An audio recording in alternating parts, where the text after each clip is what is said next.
Hello dears, कैसे हैं आप सब। I hope all of you will be fine. मैं स्वाति और आप सब मेरे साथ स्टडी कर रहे हैं मेरे चैनल माइंडफुल एक्सप्लोजन पर। कल हमने क्लास 9th का मैथ्स का टॉपिक कंपाउंड इंटरेस्ट स्टार्ट किया था, जिसका इंट्रोडक्शन देख लिया था हमने। आज हम उसके न्यूमेरिकल्स यानी एक्सरसाइज सेकंड ए स्टार्ट करेंगे, और जो भी आपको डाउट्स हो तो आप मुझसे पूछ सकते हैं कमेंट सेक्शन में। बट वीडियो को स्टार्ट करने से पहले आप चैनल को सब्सक्राइब कर लें और वीडियो को लाइक कर दें, साथ ही ज़्यादा से ज़्यादा लोगों को शेयर करें, ताकि जो भी न्यू अपडेट्स हैं वो आप सभी को रेगुलरली मिलती रहें। चलिए, सेकेंड ए का क्वेश्चन नंबर 1 में कह रहा है, Ramesh invest 12,800 for 3 years at the rate of 10% per annum compound interest। यानी कि जो रमेश है एक पर्सन, उसने कितना इन्वेस्ट किया 12,800। अगर इन्वेस्ट किया है यानी ये क्या हो गया, प्रिंसिपल कितना हो गया 12,800। कितने टाइम के लिए, 3 years के लिए।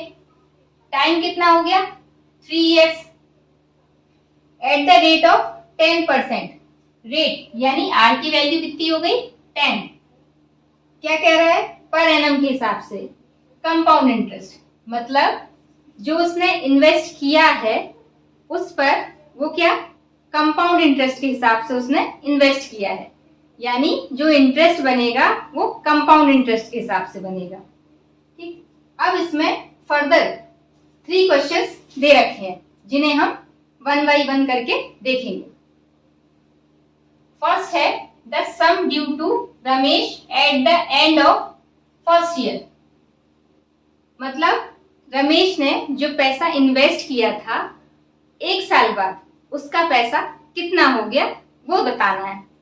तो सोचो, जो 1 साल बाद यानी कि फर्स्ट ईयर में तो सिर्फ क्या होता है, सिंपल इंटरेस्ट। कंपाउंड इंटरेस्ट जो होता है वो तो सेकेंड ईयर से आता है। फर्स्ट ईयर में तो जो सिंपल इंटरेस्ट है उसी को कंपाउंड इंटरेस्ट कहते हैं, क्योंकि कंपाउंड इंटरेस्ट क्या होता है, वो तो ब्याज पर ब्याज होगा ना, जो सेकेंड ईयर से काउंट होगा।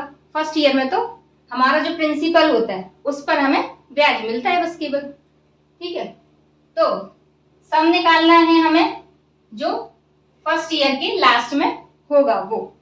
तो हम क्या करें, पहले फर्स्ट ईयर में जो उसको सिंपल इंटरेस्ट मिला वो निकाल लें, फिर हम क्या करेंगे उसको प्रिंसिपल में ऐड कर देंगे, तो हमें क्या मिल जाएगा, अमाउंट मिल जाएगा, यानी वो पैसा मिल जाएगा जितना ईयर के लास्ट में हुआ होगा। चलिए देखिए, तो सिंपल इंटरेस्ट का फॉर्मूला क्या है, P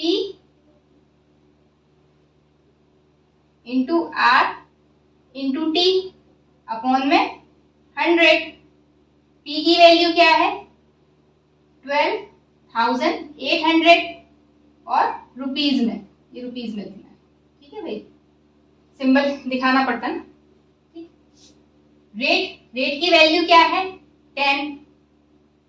अब यहाँ पे टाइम आपको समझना पड़ेगा। भले उसने जो इन्वेस्ट किया है वो 3 साल के लिए इन्वेस्ट किया है, लेकिन अभी हम क्या निकाल रहे हैं, फर्स्ट ईयर के लास्ट का सम, यानी कि यहाँ पे टाइम क्या हुआ, 1 ही साल तो हुआ, तो यहाँ पे टाइम की वैल्यू क्या होगी 1। यहाँ पे हम 1 लिख देते हैं अपॉन में 100। तो क्या हुआ, 20 से 20 चले गए, ये कितना आया सिंपल इंटरेस्ट 1280 रुपीज। ये आ गया simple interest eight the end of first year. ये क्या है, सिंपल इंटरेस्ट है, अभी वो पैसा नहीं निकले। ये क्या आ गया, सिंपल इंटरेस्ट यानी कि जो फर्स्ट ईयर में जो उसका इंटरेस्ट बना, यानी जो उसका ब्याज बना वो। अब क्या निकालना है, सम यानी कि अमाउंट।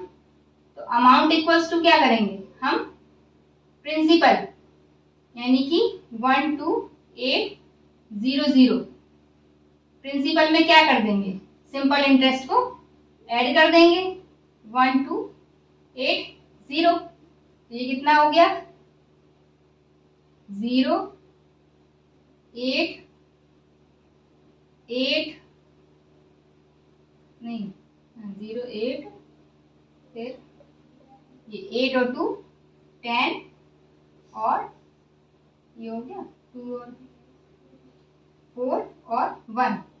तो ये आ गया आपका अमाउंट, यानी कि 1 ईयर के लास्ट में जो सम था वो आपका कितना आ गया, 40,080 रुपीज।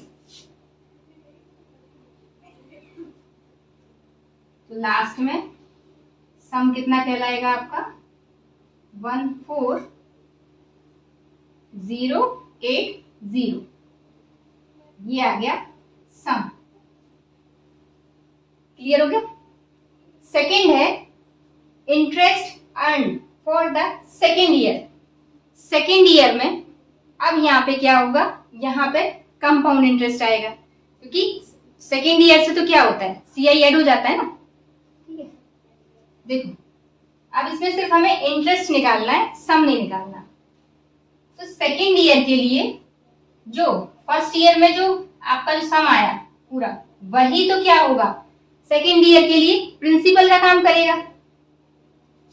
तो देखो यहाँ पे प्रिंसिपल कितना है, 14080 रुपीज।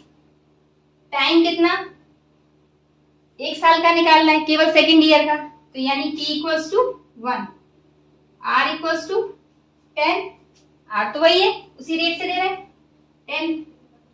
अब क्या निकालेंगे, यहां पर क्या निकालना है, सेकेंड ईयर का इंटरेस्ट। तो सेकेंड ईयर का इंटरेस्ट अब क्या निकालना, SI का फॉर्मूला वही लगेगा, simple interest is equals to P into R into T upon में 100, यानी कि कितना हो गया, 14080 इंटू 10 इंटू 1 अपॉन में 100, 1 से 20। तो ये SI कितना आया, ये आ गया 1408 रुपीज। ये आ गया, ये इसके लिए SI है। आप इसको, इस वाले को SI 1 दे दो, इसको SI 2 दे दो। ठीक है, तो ये क्या आ गया, जो सेकेंड ईयर में जो इंटरेस्ट आया वो। Interest earned due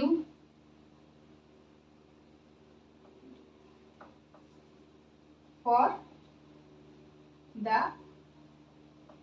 second year कितना आ जाएगा, 1408। क्लियर हो गया। थर्ड कह रहा है total amount due eight the end of the third year, मतलब 3 साल तक जब उसने पूरा जमा रहा उसका पैसा, तब उसका मतलब उसमें इंटरेस्ट और उसके जो प्रिंसिपल था वो दोनों को मिला के टोटल उसका कितना पैसा हो गया, ये बताना है आपको। तो देखो सेकेंड ईयर तक का तो हमने ये निकाल ही लिया, ये निकाल लिया ना। सेकेंड ईयर का हमें क्या मिल गया, इंटरेस्ट मिल गया। अगर हम इसको इसमें जोड़ दें, ऐड कर दें, तो ये क्या हो जाएगा, थर्ड ईयर के लिए प्रिंसिपल का काम करेगा। तो इसके लिए इसको भी आप P1, ये P2 और ये P3 ले लो। तो P3 क्या हो गया, प्रिंसिपल, इसके लिए प्रिंसिपल क्या था, ये था ना 14080।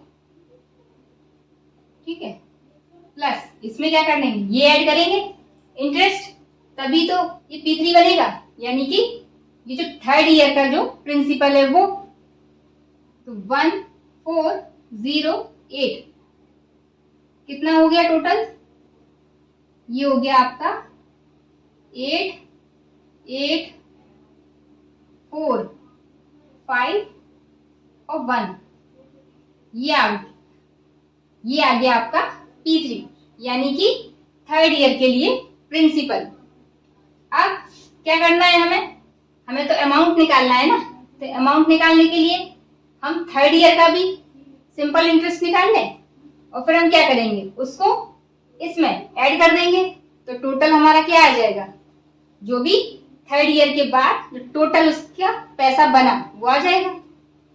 तो इसमें SI 3 लिख लेते हैं। ये 1 लिया था, ये 2 और ये 3 थर्ड ईयर के लिए। वही सेम फॉर्मूला। प्रिंसिपल कितना हो गया इसके लिए? इसके लिए प्रिंसिपल ये है 1, 5, 4, 8, 8। R की वैल्यू 10। टाइम तो अभी भी 1 ही है क्योंकि थर्ड ईयर के लिए निकाल रहे हैं ना। हमने क्या किया है, हर ईयर के लिए अलग अलग निकाला है। तो T की वैल्यू 1 और ये 100। अब ये क्या होगा, एक जीरो से एक जीरो तो चला गया, बाकी ये 1548.80। ये क्या आ गया, SI 3।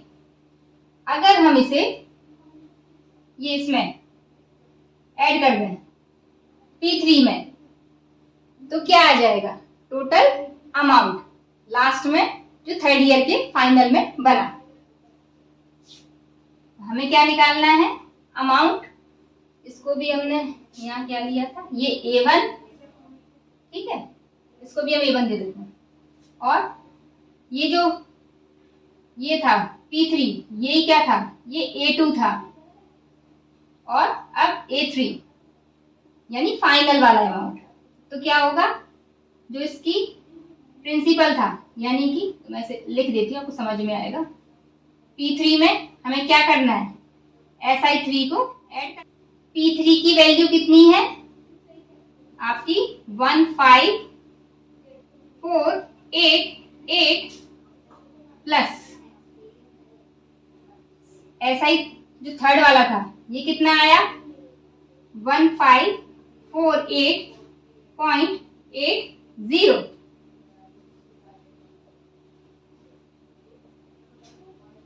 ये कितना आ गया 0.8 और 8 16, 1 कैरी आया 13, 10 और 5 6 7 और 1। ये आ गया आपका थर्ड ईयर के लास्ट में जो टोटल अमाउंट है, जिसमें आपका इंटरेस्ट भी इंक्लूड है। सेकेंड क्वेश्चन में कह रहा है अर्चना invest 5600 eight 14%।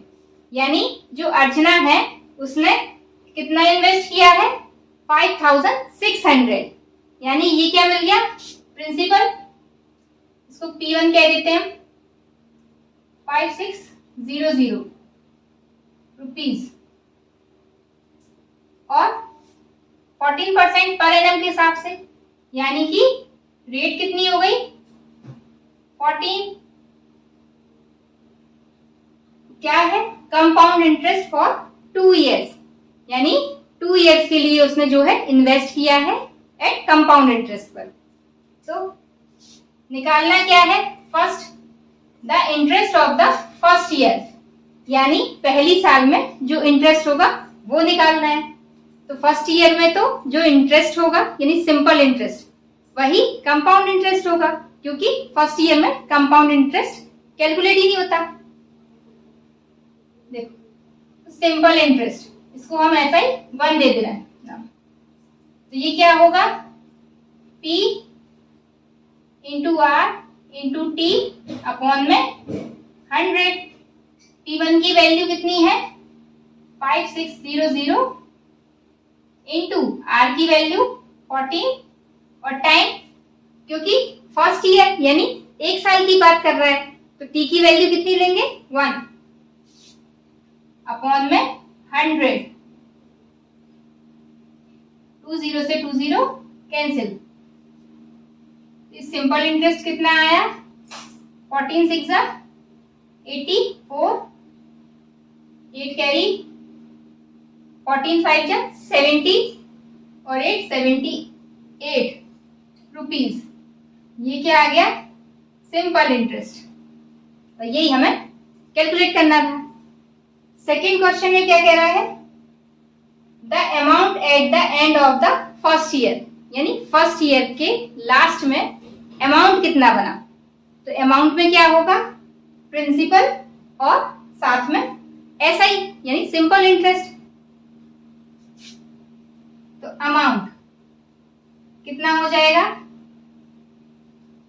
P1 plus simple interest SI, यानी कि P1 कितना है 5600 प्लस सिंपल इंटरेस्ट कितना है 784, जो अभी हमने कैलकुलेट किया। तो अमाउंट कितना निकलेगा, अब हम इसे ऐड कर दें, 4 8 7 और 6 13, 1 कैरी आया यानी 6 रुपीज। ये कितना आ गया इसका अमाउंट, इसका फर्स्ट ईयर का। अब थर्ड क्वेश्चन में कह रहा है the interest for the second year, second year के लिए इंटरेस्ट निकालना है, correct to the nearest rupees, यानी कि नियरेस्ट रुपीज के आसपास निकालना है। अगर पैसे में वैल्यू आएगी तो हम उसे क्या कर देंगे, छोड़ देंगे। देखो ये अब जो अमाउंट है ये वाला, ये क्या होगा इसके लिए, सेकेंड ईयर के लिए क्या बन जाएगा, इसका प्रिंसिपल। तो इसको हम क्या कह दें, P2 कितना हो गया 6384 रुपीज। ये प्रिंसिपल, R की वैल्यू कितनी है 10 और T कितना होगा, क्योंकि सेकेंड ईयर यानी एक साल के लिए निकाल रहे सिर्फ, तो T की वैल्यू 1। अब हम वैल्यू पुट करते हैं, इंटरेस्ट निकाल लें, SI2 क्या होगा P2 into R into T upon में 100।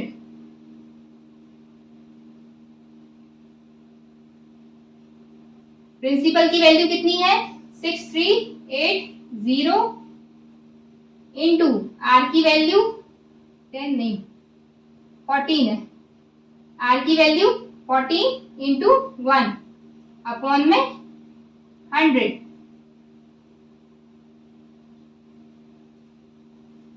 अब इसको कैलकुलेट कर लें, 14 4 जा 56, 5 कैरी आया, 14 8 जा 112 और 5 117, 11 कैरी आया, 12 3 जा 14 3 जा 42, 42 और 11 यानी कि 42 और 11 यानी कि 53, 5 कैरी आया, 14 6 जा 84, 84 और ये कितना आया था 84 और 5 89। और यहाँ पे क्या करना था, ये आपका 100 का डिवाइड है तो ये पॉइंट आ जाएगा यहाँ पे।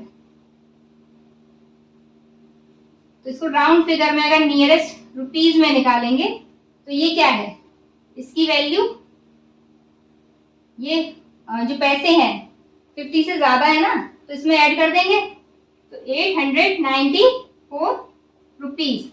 ये क्या निकल आया, इंटरेस्ट सेकेंड ईयर का। यही हमें कैलकुलेट करना था।